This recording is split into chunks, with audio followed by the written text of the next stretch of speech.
Hello everyone, एक बार फिर से आप सभी का स्वागत है मेरे यूट्यूब चैनल इंग्लिश विद विकास झा में। आर्टिकल के सेट नंबर 2 में आज हम एक बार फिर से चर्चा करेंगे 20 एमसीक्यूज की, जो कि आपके किसी भी एग्जामिनेशन की आप तैयारी कर रहे हो उसके लिए लाभदायक होगा। चाहे आप एसएससी की तैयारी कर रहे हो या बोर्ड एग्जामिनेशन की तैयारी कर रहे हो, ये क्वेश्चंस आपके लिए काफी बेनिफिशियल साबित होंगे। चलिए बिना देर के हम आज के इस सेशन की शुरुआत करते हैं। हमारा फर्स्ट क्वेश्चन है, कहता है we are going to watch dash movie tonight. अब यहाँ पे आपको एक एप्रोप्रिएट आर्टिकल का प्रयोग करना है। अब देखेंगे कि हमारा वर्ड मूवी जो है ये यहाँ पे इस सेंटेंस में for the first time introduce हुआ है। और हम सबको पता है कि if a singular countable noun is used for the first time in a context, it is preceded by an indefinite article. Clear है? अब देखेंगे इसके पीछे हम इंडेफिनिट आर्टिकल ए का प्रयोग करेंगे, क्योंकि यहाँ जो हमारा इनिशियल साउंड है ना मूवी का, वो है हमारा एक कॉन्सोनेंट साउंड। और कॉन्सोनेंट साउंड के पहले हम इंडेफिनिट आर्टिकल ए का प्रयोग करते हैं और वहीं वॉवेल साउंड के पहले एन का प्रयोग करते हैं। क्लियर है? चलिए नेक्स्ट हमारा कहता है I met dash old friend at the park. मैं एक अपने पुराने दोस्त से मिला। कहां पे मिला? पार्क में मिला। अब देखेंगे यहां पर हम क्या करेंगे, ऑप्शन बी का चुनाव करेंगे। क्यों चुनाव करेंगे? तो देखेंगे ओल्ड का जो फर्स्ट जो इनिशियल साउंड है that is a vowel sound. और वॉवेल हमारा अगर साउंड कोई दे रहा हो वर्ड, और एक चीज हमेशा याद रखेंगे, ये हमारा एडजेक्टिव है और हमारा जो आर्टिकल आता है ये एक नाउन का इंडिकेटर होता है। अर्थात हम देखेंगे आगे हमारा नाउन क्या है, फ्रेंड है, जो सिंगुलर काउंटेबल नाउन है। और सिंगुलर काउंटेबल नाउन का प्रयोग कभी भी वाक्य में पहली बार हो तो उसके पहले हम इंडेफिनिट आर्टिकल का प्रयोग करते हैं। लेकिन यहाँ पे ए नहीं आएगा, एन आएगा। क्यों? क्योंकि फ्रेंड का तो फर्स्ट जो इनिशियल साउंड है वो हमारा क्या है, कॉन्सोनेंट है। बट इसके पहले जो एडजेक्टिव आया है अब ये डिटरमिन करेगा कि इसके पहले ए आएगा या एन आएगा। तो इसका इनिशियल साउंड जो है वो एक वॉवेल साउंड है। इस कारण से हम ऑप्शन नंबर बी एन का चुनाव करेंगे। क्लियर है? चलिए आगे बढ़ते हैं। नेक्स्ट हमारा कहता है there is dash apple in the fridge. एक बार फिर से देखेंगे यहाँ पे हम एप्पल को स्पेसिफिक नहीं बना रहे हैं, ठीक है ना। अगर इसी सेंटेंस में यह दर्शाना होता है कि जो बोल रहा है और जो सुन रहा है वो दोनों उस चीज की जानकारी रखते हो या उस चीज के बारे में हम दोबारा बात कर रहे हो या रिपीटेडली बात कर रहे हो, तब उसके पहले हम दिग का प्रयोग करते। लेकिन यहां पे एप्पल का प्रयोग इस सेंटेंस में फॉर द फर्स्ट टाइम किया गया है। इस कारण से इसके पहले हम इंडेफिनिट आर्टिकल का चुनाव करेंगे, जो कि आपके ऑप्शन नंबर बी में मौजूद है। क्लियर है? चलिए आगे बढ़ते हैं। नेक्स्ट हमारा कहता है he bought dash umbrella because it was raining. अब कहता है कि उसने एक अम्ब्रेला खरीदा। ठीक है ना? क्यों खरीदा? बिकॉज बाहर बारिश हो रही थी। क्लियर है? अब देखेंगे कि अम्ब्रेला हमारा जो फर्स्ट जो इनिशियल साउंड है इसका that is a vowel sound. और यहां पर फिर हम देखेंगे कि for the first time introduce हुआ है। इस कारण से हम इसके पहले हम एन का चुनाव करेंगे, जो कि आपके ऑप्शन नंबर बी में मौजूद है। क्लियर है? चलिए नेक्स्ट कहता है dash Taj Mahal is in Agra. हम सबको पता है कि it is one of the 7 wonders of the world. ठीक है ना? 7 जो अजूबे हैं इस दुनिया में उसमें से हमारा एक ताजमहल भी है। और हम सब जानते हैं कि कोई चीज जो मॉन्यूमेंटल है, इट मींस जो कोई अपना एक हिस्टोरिकल इंपोर्टेंस रखता हो, तो उसके पहले हम क्या करते हैं, द का प्रयोग करते हैं। या फिर ऐसे भी समझ लें कोई चीज जो अपने आप में इकलौता हो, उसके जैसा दूसरा ना हो, उस स्थिति में भी हम क्या करते हैं, उसके पहले हम डेफिनिट आर्टिकल का प्रयोग करते हैं, जो कि आपके ऑप्शन नंबर सी में मौजूद है। क्लियर है? चलिए आगे बढ़ते हैं। नेक्स्ट हमारा कहता है सी gave me dash useful advice. अब देखेंगे यहां पे किसका चुनाव करें, ए या एन या द का या फिर नो आर्टिकल का। अब देखेंगे हमारा जो यहाँ नाउन है एडवाइस, ये हमारा अनकाउंटेबल नाउन है। और हम सबको पता है कि अनकाउंटेबल नाउन के साथ हम इंडेफिनिट आर्टिकल ए या एन का प्रयोग करते नहीं। इनका प्रयोग हम करते हैं सिर्फ और सिर्फ सिंगुलर काउंटेबल नाउन के साथ। अर्थात ये हमारा ऑप्शन यहाँ पे ये दोनों खत्म हो गया। अब रही बात द का प्रयोग हम singular countable noun, plural countable noun या अनकाउंटेबल नाउन तीनों के साथ करते हैं जब हम किसी चीज को स्पेसिफिक बनाते हैं, या यूं कहें कि जब किसी चीज के बारे में आपको पूर्व से ही जानकारी हो। ठीक है ना? क्योंकि ये स्पेसिफिक चीजें तब होती हैं ना जब उसके बारे में आपको पूर्ण रूपेण पहले से ही जानकारी हो। ठीक है ना? लेकिन यहां इस कॉन्टेक्स्ट में देखेंगे किसी भी प्रकार के आर्टिकल की आवश्यकता नहीं है, बिकॉज यहां पे आप एडवाइस को स्पेसिफिक नहीं बना रहे हो, या फिर इस एडवाइस को आप किसी व्यक्ति विशेष से जोड़ रहे हो कि उसका एडवाइस जो है वो काफी सराहनीय था या बहुत ही हेल्पफुल था। नहीं है ना? तो इस स्थिति में हम ऑप्शन नंबर डी का प्रयोग करेंगे, नो आर्टिकल। अर्थात यहां किसी भी प्रकार के आर्टिकल की आवश्यकता नहीं है। चलिए आगे बढ़ते हैं। नेक्स्ट कहता है he is reading dash unique book.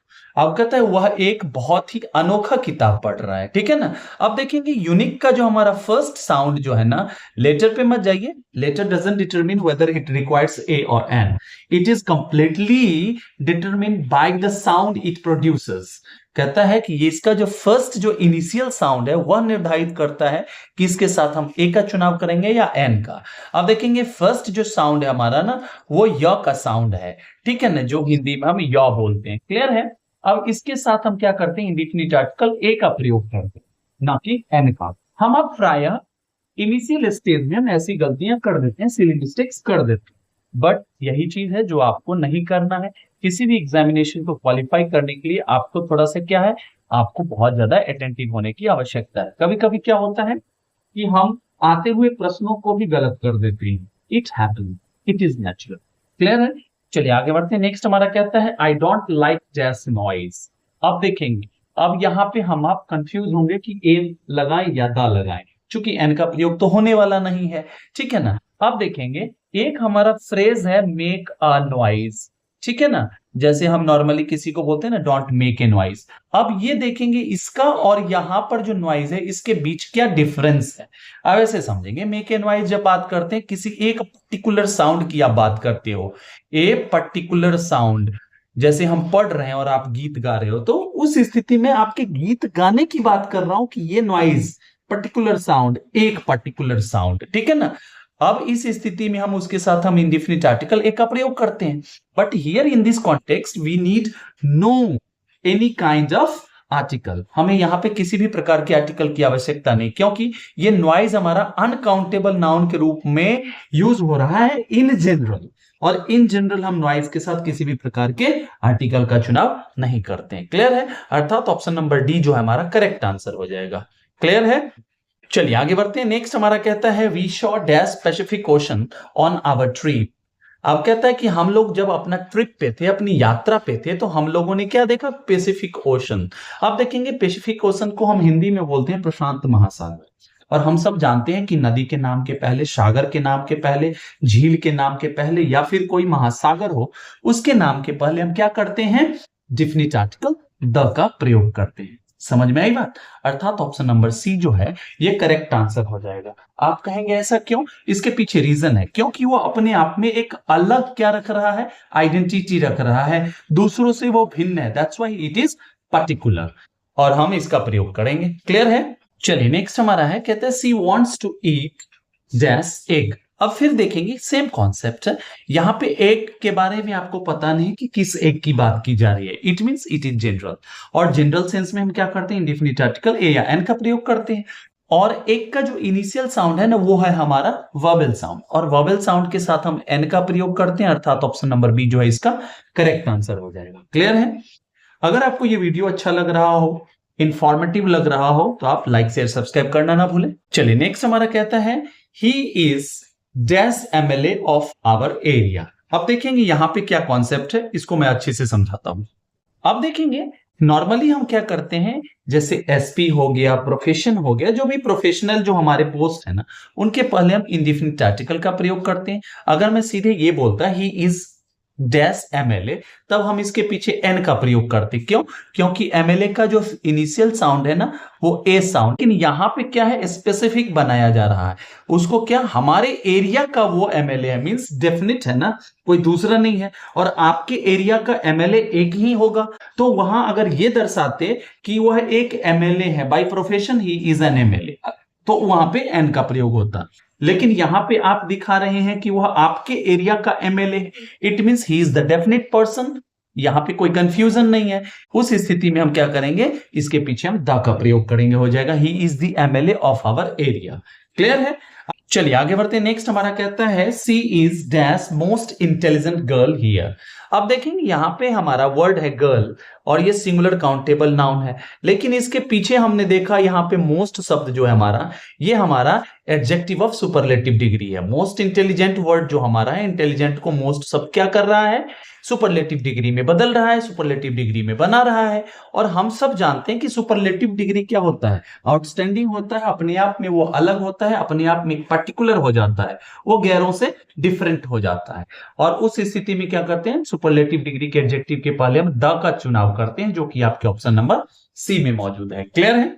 चलिए आगे बढ़ते हैं। नेक्स्ट हमारा कहता है We visited dash Andaman islands. अब देखेंगे अंडमान और निकोबार अगर हम बात करते हैं तो ये छोटे छोटे टापुओं के समूह है, और टापुओं के समूह जो हम ग्रुप ऑफ आइलैंड्स की जब बात करते हैं तो उनके पहले हम द का प्रयोग करते हैं, अर्थात यहां फिर क्या हो जाएगा, आपका ऑप्शन नंबर सी जो है करेक्ट आंसर हो जाएगा। क्लियर है?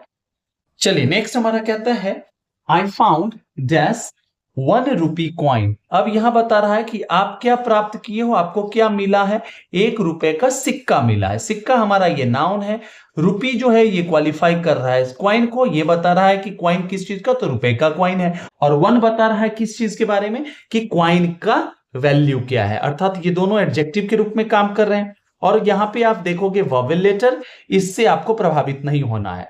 ये 1 का साउंड क्या है, वह साउंड जो एक कॉन्सोनेंट साउंड है, और इसके पहले हम ए का प्रयोग करेंगे, ठीक है, क्योंकि यहाँ पे coin for the first time use हुआ है, जिसके कारण हम इंडेफिनिट आर्टिकल ए का प्रयोग करेंगे। क्लियर है? मजा आ रहा हो तो लाइक शेयर सब्सक्राइब करना ना भूलिए। चलिए आगे बढ़िए।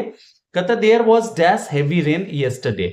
कहता है आगे जो है ना, कहता है there was heavy rain yesterday, कहता है कि कल जो है ना, बीते हुए कल की बात की जा रही है, यहाँ पे काफी हैवी, काफी भारी बारिश हुई थी। क्लियर है?